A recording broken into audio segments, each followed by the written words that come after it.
अस्सलाम वालेकुम, I hope you all are doing well. तो ये वीडियो इंपॉर्टेंट है हर एक क्लास 12th के बच्चों के लिए जो अभी क्लास 12th में है और जो बोर्ड की प्रिपरेशन भी कर रहे हैं, चाहे आप किसी भी स्ट्रीम से हो, arts, commerce, mad, non mad, तो हर एक स्ट्रीम के लिए ये वीडियो बहुत ही ज्यादा इंपॉर्टेंट है। अब क्यों है इंपॉर्टेंट? बिकॉज अभी देखो, अभी आप क्लास 12th में हो, लेकिन बहुत सारे बच्चों को CUET का एग्जामिनेशन भी देना होगा। देखो, नो डाउट नीट भी देना है, किसी को जेईई मेंस देना है, किसी को कुछ और एग्जामिनेशन देना है, बट CUET का अगर हम बताएं, मोस्ट ऑफ द बच्चे उसमें अपीयर हो जाते हैं, राइट? जो नीट भी देते हैं वो लेकिन CUET के लिए भी अपीयर हो जाते हैं। इस वीडियो में मैं आपको ब्रीफली बताना चाहता हूँ अबाउट CUET, बिकॉज अभी अगर आप 12th में हो, आपको अभी CUET की उतनी इन्फॉर्मेशन नहीं होगी। तो इस वीडियो को एंड तक जरूर देखें। मैं आपको डिटेल में बताना चाहता हूँ कि असल में ये चीज है क्या और स्टूडेंट्स इसमें अपीयर क्यों होते हैं। मतलब अगर हम इसका फुल फॉर्म भी देखें, CUET common university entrance test, तो अब मैं आपको बताना चाहता हूँ ये क्यों देना है। देखो, फर्स्ट ऑफ ऑल बच्चे ये इसलिए देते हैं ताकि वो टॉप यूनिवर्सिटीज में एडमिशन पा सके। अब कोई बताएगा कैसी टॉप यूनिवर्सिटीज? देखो, इसमें आपकी JNU आती है, मतलब जवाहरलाल नेहरू यूनिवर्सिटी, इसमें आपका जामिया मिलिया इस्लामिया आता है, इसमें आपका बनारस हिंदू यूनिवर्सिटी आती है, इसमें आपकी अलीगढ़ मुस्लिम यूनिवर्सिटी आती है और इसमें आपकी दिल्ली यूनिवर्सिटी आती है और बहुत सारे कॉलेजेस इसमें है। ये तो मैं टॉप 5 की बात कर रहा हूँ, ठीक है? मतलब इसमें बहुत सारे ऐसे कॉलेज हैं जो कि बच्चों का ड्रीम होता है कि मैं वहां पे पढ़ूं। बाकी आपको फर्दर कॉलेज की लिस्ट तो इंटरनेट पे मिल जाएगी,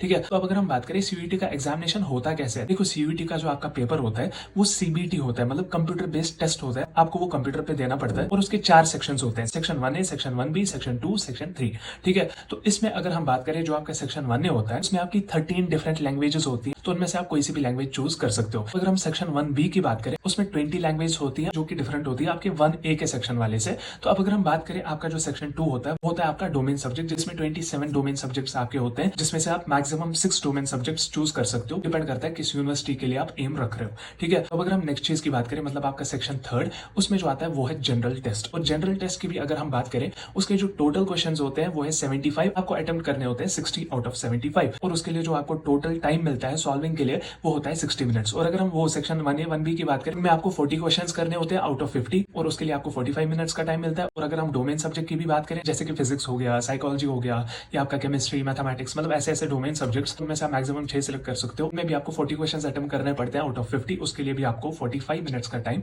मिल जाता है, ठीक है? तो ये तो रही इस चीज की बात। लेकिन अगर हम जनरल टेस्ट की बात करें, अगर कोई बताएगा उसमें कैसे क्वेश्चन होते हैं, देखो उसमें लॉजिकल रीजनिंग हो गया, क्वांटिटेटिव एप्टीट्यूड हो गया, जनरल अवेयरनेस, मतलब जनरल नॉलेज, करंट अफेयर्स वगैरह, मतलब इस सब के बारे में आपके क्वेश्चन हो सकते हैं। कोई ये बताएगा इस चीज का सिलेबस क्या होता है। मैं अभी ये वीडियो इसलिए बना रहा हूँ बिकॉज आप अभी बोर्ड की प्रिपरेशन तो कर ही रहे हो, तो आपके लिए ये चीज भी आसान हो जाएगा, because it's not like NEET JEE कि आपको उस लेवल तक जाना पड़ेगा, कुछ ऐसा नहीं है। तो आपको ये बताएगा इसका सिलेबस क्या है। पहली बात, अगर हम बताएं सेक्शन 1A, सेक्शन 1B, उसमें आपके वो डिफरेंट लैंग्वेजेस आते हैं, तो उसका जो सिलेबस होगा आपका, उसका जो सिंपली है ना, वो क्वेश्चन होंगे, वो रीडिंग कंप्रहेंशन वगैरह, सिंपली हम बता सकते हैं वो लिटरेरी एप्टीट्यूड या आपका वोकैबुलरी, जो भी आपने लैंग्वेज वहां पे ऑप्ट करी हो, तो इसका तो कोई झंझट नहीं है लैंग्वेज सब्जेक्ट का। लेकिन अगर हम आपके डोमेन सब्जेक्ट की बात करें, जो आप NCERT पढ़ रहे हो ना, जो मैं अभी बोर्ड्स के लिए भी आपको बता रहा हूँ कि NCERT को डीपली पढ़ो, तो अगर आप NCERT अच्छे से पढ़ रहे हो तो आपका जो डोमेन सब्जेक्ट है वो आराम से क्लियर हो जाएगा CUET में। तो अगर हम बात करें आपका जो जनरल टेस्ट है, आप बताओगे उसके लिए हम कैसे पढ़ें, कैसे तैयारी करें, बिकॉज उसमें करंट अफेयर्स वगैरह, आपका लॉजिकल रीजनिंग, क्वांटिटेटिव एप्टीट्यूड वगैरह, उस चीज का एग्जामिनेशन होता है। तो उसके लिए हम क्या करें, उस चीज में मेरे पास आप सबके लिए एक बेस्ट सोल्यूशन है, वो है ये ओसवाल बुक्स के क्वेश्चन बैंक्स,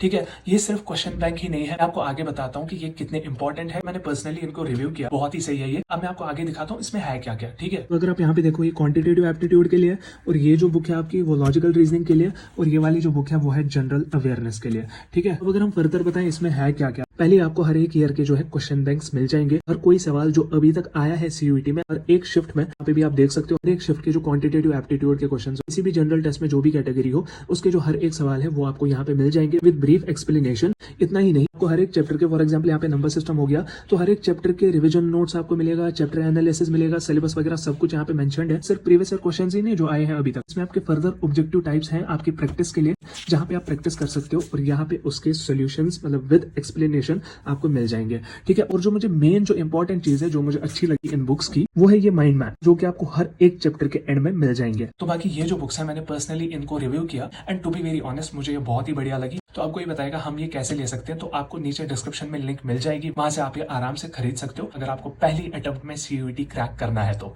ठीक है? बाकी आई होप कि आपको इस वीडियो से पॉजिटिव इन्फॉर्मेशन ही मिली होगी, मतलब समझ में आया होगा व्हाट इज CUET और हमें ये क्यों देना है। बिकॉज आपके जो वो टॉप कॉलेज हैं, जैसे कि मैंने जवाहरलाल नेहरू यूनिवर्सिटी का बोला, उसके बाद आपका अलीगढ़ मुस्लिम यूनिवर्सिटी है, जामिया मिलिया इस्लामिया है, मतलब ऐसी ऐसी टॉप यूनिवर्सिटीज हैं। तो बाकी मुझे नीचे कमेंट्स में जरूर बोले कि क्या आप प्लान कर रहे हो CUET 2024 देने का। तो बाकी इस वीडियो को लाइक और जरूर शेयर करें हर एक बच्चे के साथ, और साथ ही साथ हमारे चैनल को सब्सक्राइब जरूर करें ताकि आपको ऐसी बेनिफिशियल वीडियोस और लेटेस्ट अपडेट्स मिलती रहे। सो हम मिलते हैं किसी और वीडियो में, तब तक के लिए अल्लाह हाफिज, टेक केयर।